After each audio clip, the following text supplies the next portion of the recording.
Hello again, I'm 1st District Councilman James Brown, and we're here at the Living Arts and Science Center with the Executive Director. If you don't mind introducing yourself and how long you've been in your position. Okay, I'm Heather Lyons, and I've been here as Executive Director for 12 years now. Okay. Amazing. Yeah, that's a long time. The Living Arts and Science Center is located in the 1st District on North Martin Luther King Boulevard.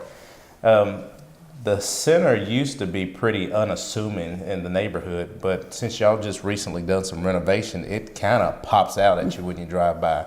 Can you tell us a little bit about how long the center has been in existence and why you guys decided to renovate? Well, the organization actually started in 1968 and had the good fortune of being able to move into this historic house in 1971. So we're going on 50 years of existence. We originated in this historic house as a gift from the Kincaid family, and over the past 10 years, our programs, classes and public events and school field trips had grown so much that we were just bursting at the seams, and we were borrowing space around the neighborhood to try to hold our classes and programs. So it finally was decided that we had to do something to be able to handle the growing audience. Okay. Now I think I kind of jumped ahead of myself. Can we back up and tell the audience what Living Arts and Science is? Well, what that means. The Living Arts and Science Center, really that means a very participatory, very active kind of not only looking at art history or science in the past, but really an active living part of everyone's life. So everything that we do here is participatory. Of course, we have wonderful green space outside, and we do practice living, growing and creating things. So it's a very active way of looking at art and science. Okay, so I guess what I'm kind of taking from it, it's kind of a way to interact with nature and art and how they balance and develop each other. Exactly. Lots of times people may not understand or may not realize how much art and science do build off of one another. Certainly artists and scientists share many traits. They're very creative, they're very intuitive, they take a lot of risk in trying things out. Everything with science is an experiment, and they learn from failing sometimes from those experiments. Artists work in much the same way. So many, scientists and mathematicians you'll find are also pianists, they're painters, because there's so many traits they share. So they're both all using, what is it, the left side of your brain is the artsy center?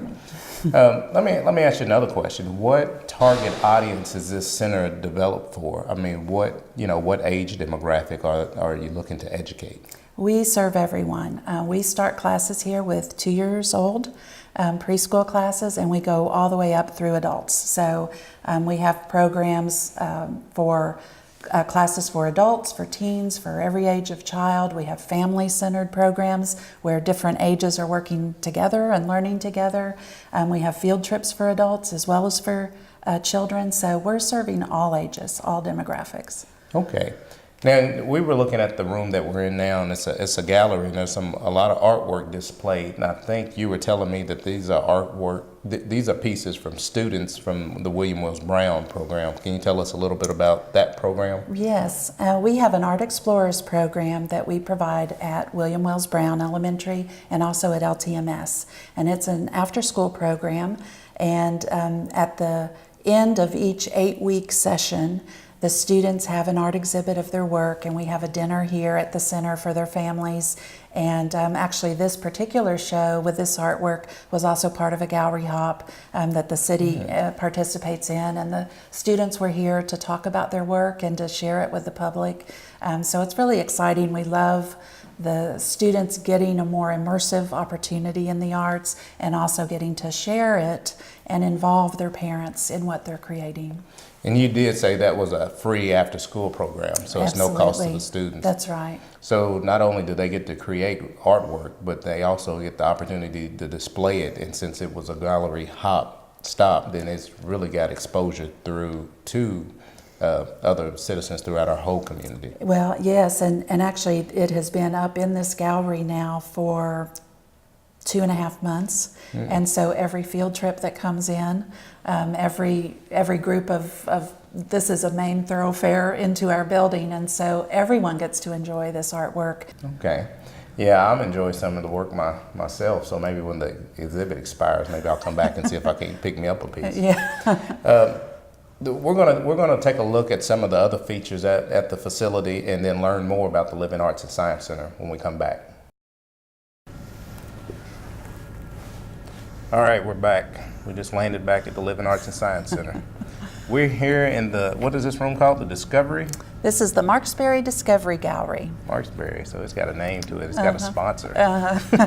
We're very grateful. All right, so this is a real good example of how the youth can be interactive while they're learning. I mean, I got on this space helmet. I feel kind of silly, but I feel like I'm supposed to go load up and blast off for a mission. That's right. But it's you know, you have gloves, and you have space suits, and then you have interactive educational exhibits in this room. Can you tell us a little more about that and how the kids interact with it? Right. Well, this room gets probably is the busiest, most used room, I'd say, in our center. It's used for field trip programs. We have classes that focus on what is in this exhibit, and certainly right now we have the space exhibit, which was a great opening exhibit that goes along with our planetarium upstairs. But it changes out at the start of each school year, and next year we'll have something totally different in here, but it's always interactive. It's for all ages.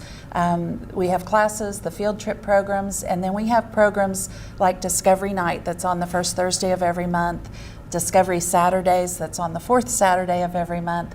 And in addition to having lots of different teachers here and guest artists and scientists, this space exhibit is always open and people can come in and interact with everything. Okay. Now, I didn't know that this exhibit actually changes every school year, so I think that kind of puts a sense of urgency to parents to make sure they get their children to the facility and see this exhibit before it changes out. Yeah, this has been especially exciting because we have so many items on loan from NASA, and we also worked with Morehead State University, who has a space program right in Morehead, which is amazing. They're doing incredible work there, and so these are things that typically we wouldn't get to have, and with NASA's support, and NASA, we're a member of NASA Kentucky, and so that really made this exhibit especially exciting.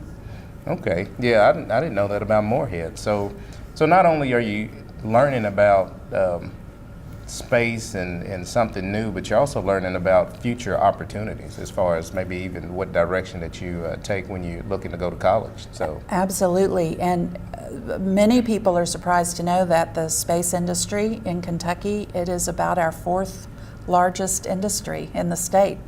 So there are true opportunities, and right here in Lexington as well. So yes, we're very excited to partner with. We have a lot of corporate and educational partners that help us prepare these exhibits and then add other kinds of educational programs. Okay, so it's all kind of learning opportunities here at the Living Arts and Science Center. So we're going to take off and we're going to look and view some other sites here at the Living Arts and Science Center. And Heather, you did a real good job of not laughing at me in this. No, this is exactly the right spirit of the thing. All right, so I'm going to put my helmet down and we're going to take off and we'll come right back. Thank you. We're back and we've landed in the digital media studio here at the Living Arts and Science Center. This room provides opportunity for young people to be creative. I think the whole center is geared towards interaction and creativity, but I think it takes it to a different level to where, you know, they could do art projects with their hands. Now they can actually get on digital media and create something, and I guess the bounds of creativity are unlimited here. Absolutely. And we really want to continue to grow and develop as new technology develops. So for instance, in here we have a 3D printer. We have lots of new software, so kids are learning how to program, how to use it for digital photography and music and filmmaking. And so it's a wide range of art and creative work that can be done in here. Yeah, the 3D printer, you were showing me some of the items that students have created with the 3D printer. It just, it's just a testament to the opportunities that are here at the Living Arts and Science Center. So this is just another opportunity they have for young people, but we'll continue to go through the space and see what other opportunities awaits. Okay, we're still here at the Living Arts and Science Center. It's just so much in this facility to share with you guys. Right now we're standing outside of the Planetarium, which Heather, you told me is the only planetarium in Lexington. That's right. There are others, a few others around the state, but they are more on academic campuses, so we're the only public planetarium.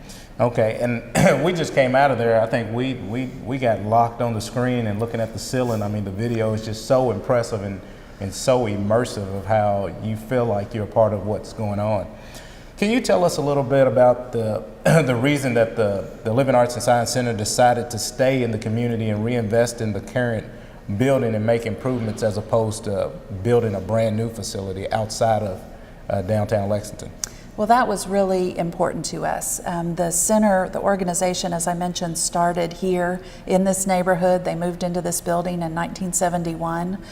Even prior to that, the Kincaid family who owned this building had a long and deep relationship with the neighborhood, creating a lot of the housing that is now the east end of Lexington. Mm-hmm. So it was never a question to us. We've been a big part of the neighborhood, working with the neighborhood schools for years and years, and we knew that if we were going to get to add on or have any additional space, that it was going to be right here in the neighborhood. And we were so grateful to have this building and 1.5 acres that allowed us to do that. So it was a tremendous gift nearly 50 years ago that we've been able to continue to take advantage of and to benefit everybody. Yeah, and I think it's I think about you guys deciding to stay and reinvest, and I think that was a nice and a perfect way to honor that gift and also enhance on your role as a community asset by being here. This hallway is one of my favorite places in the whole building. I know it's a lot of learning opportunities, but in this hallway, I think you can actually blend the old with the new, with the planetarium, the access to the classrooms, and then you see the original building in the background, and you see the neighborhood out the various windows. So right. I think this is a real nice space. So. And that was actually a lot of the thought that went into the creation of this new building with the architects, wanting it to be compatible in the neighborhood and wanting to let the community see in what was going on and for the people inside to get to be inspired by what was outside. Okay, yeah, that's great. Well, we're going to move on to the next spot, and then we're going to wrap it up here at the Living Arts and Science Center. We're here now in the Dupree Teaching Kitchen at the Living Arts and Science Center. So, Heather, if you would, can you tell us about some of the opportunities that are provided by this teaching kitchen? Well, the kitchen was really designed to teach children the fun and the healthy aspects of cooking, not just purchasing ready-made food, but being able to cook. It's such a great community time to do cooking activities with your friends and certainly with your family. So we really want to teach children's classes as well as family cooking classes, adult classes to help them learn how to benefit from what they're growing in the garden year-round. So there's so many opportunities here. The cooking classes, along with all of our art and science classes, take place on Saturdays. They take place during spring break. We have a week-long session, and then of course during the summer, this summer we're going to have 10 weeks of 1-week sessions of classes for preschool up through high school during the day, and then teen and adult classes in the evening. So we have over almost 400 classes a year are taught at the Living Arts and Science Center. So this kind of space and the digital media lab and all of our other spaces are really busy and critical to all that wide range of art and science classes that we offer. It seems like you got a lot of opportunity. What do you have for students or families that may have a financial barrier to attending some of these programs? We have a very large scholarship program. It's something we work to raise funds for year-round, and we have a scholarship form on our website, and people can go to that form. There are partial and full scholarships. It's based entirely on financial need, and they can apply on that form, request the specific classes they're interested in, and we try to award as many scholarships as we can. And typically we give about 300 a year, so we do work very hard to not turn anyone away. Okay. Well, it sounds like, I mean, there's a lot going on here at the Living Arts and Science Center. There's a lot of opportunity to learn and be creative, whether it's from artwork or digital media, or coming in and learning to be McBob or McTyrone instead of McDonald's. So, and then you can, and you can get so interactive. I hate to do this in the kitchen, but you can interact with animals and insects. This is like the biggest cockroach that I've ever seen. But a hissing cockroach. It's a hissing Madagascar cockroach. hissing cockroach. So not something you would typically find in your home or in your kitchen. In your kitchen, especially. Well, at least if you hear it hissing, you know where to find it so you can squash it. These are teaching animals in our exhibits. Okay. This has been another council comment. As you can see, there's a lot going on at the Living Arts and Science Center, so I encourage you and your family to come out and experience it for yourself. Can you tell me what the address is again? The address is 362 North Martin Luther King, and we are right on the corner of Martin Luther King and 4th Street with our own parking lot. And if anybody wants additional information, you can look at our website or give us a call, stop in. We are free and open to the public during the week, so please join us. Okay, and hopefully I'll see you there at the Living Arts and Science Center.